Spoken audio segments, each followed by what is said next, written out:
Bhuj ward number 5માં ઉમેદવારોની પસંદગીને લઈને ખુદ ઉમેદવારના સમાજમાં જ ભારે વિરોધ જોવા મળી રહ્યો છે। ખાસ કરીને અનામત એવી બેઠક પર ભાજપે પહેલા રાખેલા ઉમેદવારને 3 સંતાનો હોતા તેની ઉમેદવારી રદ કરી ત્યારબાદ ભાજપના કાર્યકર એવા હિરેન રાઠોડને આ બેઠક પર ઉમેદવારી માટે દાવેદારી નોંધાવી હતી। જોકે ઓબીસી અનામત બેઠક પર સામાન્ય ઉમેદવારને ટિકિટ ફાળવાતા હવે ખુદ ઉમેદવારના સમાજના જ લોકોએ તેની સામે બાયો ચડાવી છે। આજે ઉમેદવારી ચકાસણીના દિવસે એક તરફ જ્યાં ઉમેદવારોની ફોર્મ ચકાસણીનું ધમધમાટ હતો, તે વચ્ચે સમાજના અગ્રણીઓ મોટી સંખ્યામાં પ્રાંત કચેરીએ પહોંચ્યા હતા અને તંત્રને ઉમેદવારનું ઓબીસી અનામતના સર્ટિફિકેટની ચકાસણી સહિત વિવિધ ગંભીર સવાલો ઉઠાવ્યા હતા અને યોગ્ય તપાસની માંગ કરી હતી। સમાજના આગેવાનોએ આ ઘટનાને દુઃખદ ગણાવી છે અને આ મામલે રાજકીય પાર્ટી સહિત તંત્રમાં વિવિધ જગ્યાએ રજૂઆતો કરવામાં આવશે। સાથે જો યોગ્ય કાર્યવાહી નહીં થાય તો આગામી સમયમાં આ બાબતે ગંભીર કાર્યવાહી સમાજ દ્વારા કરવામાં આવશે તેવી ચેતવણી પણ આપવામાં આવી છે। મારું નામ નીતિન હરિભાઈ મકવાણા છે। હું રાજપૂત સમાજમાંથી આવું છું। અખિલ કચ્છ રાજપૂત સમાજનો પ્રમુખ છું ને અમારા ઓબીસીનો કોઈ ભાઈ દાખલો લઈ લીધો છે, એના સારું કરીને અમે કચ્છ જિલ્લામાંથી ભુજમાંથી ભેગા થયેલા છીએ કે અમારો સમાજ ઓબીસીમાં નથી આવતો, અમારો સમાજમાં આવે છે। રાજપૂત સમાજ તરીકે મારી ફરજમાં આવતો હતો કે ભાઈ મારે આ કરવું જોઈએ, સમાજનો ઉગ્ર આંદોલન કરવાનો આ પ્રશ્ન ઊભો થયો છે। સમાજમાં તો છેક મુંબઈ સુધી, કચ્છથી મુંબઈ સુધીનો બહુ જ રોષ છે કે આ ભાઈએ દાખલો લીધો છે એ ખોટો લીધો છે। અમારા સમાજમાં કોઈ સામાન્યમાં છીએ, અમે કોઈ બેકવર્ડ એરિયામાં આવતા નથી। અમારો સમાજ આખો રાજપૂત સમાજ અહીંયા ઓલરેડી સમાજની છે જ સમાજ, તો અમે એનો વિરોધ કરવા એટલા માટે આવ્યા છીએ કે અમારા સમાજ બહુ જ ઉગ્રમાં આવી ગયો છે કે ભાઈ આ બહુ ખોટો થયો છે, તમે કંઈક કરો।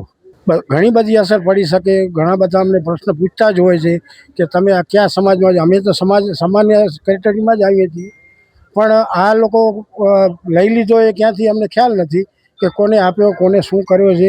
એના સારું કરીને અમે રજૂઆત કરવા અહીંયા આવ્યા છીએ મામલતદાર કચેરીમાં પ્રાંત કરીને।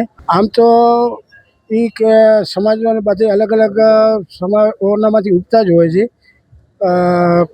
ભાજપ હોય પક્ષ, કોંગ્રેસ પક્ષ હોય, અમારા બધી જ્ઞાતિના સમાજના લોકો ઉગતા જ હોય છે ને ટિકિટો આપતા પણ હોય છે, પણ મળીએ છે, નથી મળી એવો નથી, પણ છતાં આ રીતે પગલો ભાઈ અમારો ભરી લીધો છે।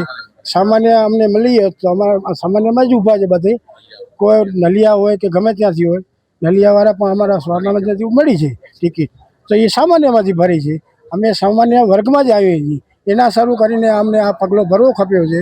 પ્રાંત સાહેબ કરીને અમે આ રજૂઆત કરવા આવ્યા છીએ ને મારી નમ્ર વિનંતી કે આ ભાઈ મૂકી દે। મારું નામ સુરેશભાઈ વણોલ છે અને જે અગાઉની જે કારોબારી હતો એ કાર્યરત છે અમારે, અને એના હું મંત્રી હતો કે આ વ્યક્તિ વિશેષ છે ને એને મહત્ત્વ આપી હકીકતમાં અમે એ રેશિયામાં આવતા નથી ઓબીસીમાં, અમે સામાન્યમાં જ આવીએ છીએ। ને જે ખરી છે ને શાસિત પક્ષે જે દુઃખદ ઘટના છે અમારા માટે, વ્યક્તિ વિશેષ માટે છે, પસંદગી આપી છે વ્યક્તિ વિશેષ, આમ ના ચાલે। કાર્યકર આવા નોનસેન્સ કાર્યકર ચાલે નહીં। હા, એ જે સર્ટિફિકેટ છે ને એ એની રીતે લીધેલું છે, જે દુઃખદ ઘટના છે। અમારા સમાજનું ડિવેલ્યુએશન થઈ જાય આમાં, અમારા સમાજના 1000 ઘર છે આખા, અને આ ચાલે નહીં। માત્ર ને સત્તાને લાલસામાં એની જે કારોબારી છે એની નોંધણી થઈ નથી, અને આ એક મસલ્સ પાવર્સની રીતે છે ને કારોબારી રચી છે। એ સત્તા પક્ષવાળાએ છે ને મહેનત કરી અને એને વ્યક્તિ વિશેષ તરીકે લીધો છે, કાર્યકર તરીકે, અને એને પોતાનું ટાઇટલ પણ ખોટું બતાવ્યું છે કે હું સમાજનો પ્રમુખ છું, જે હકીકતમાં એ નથી।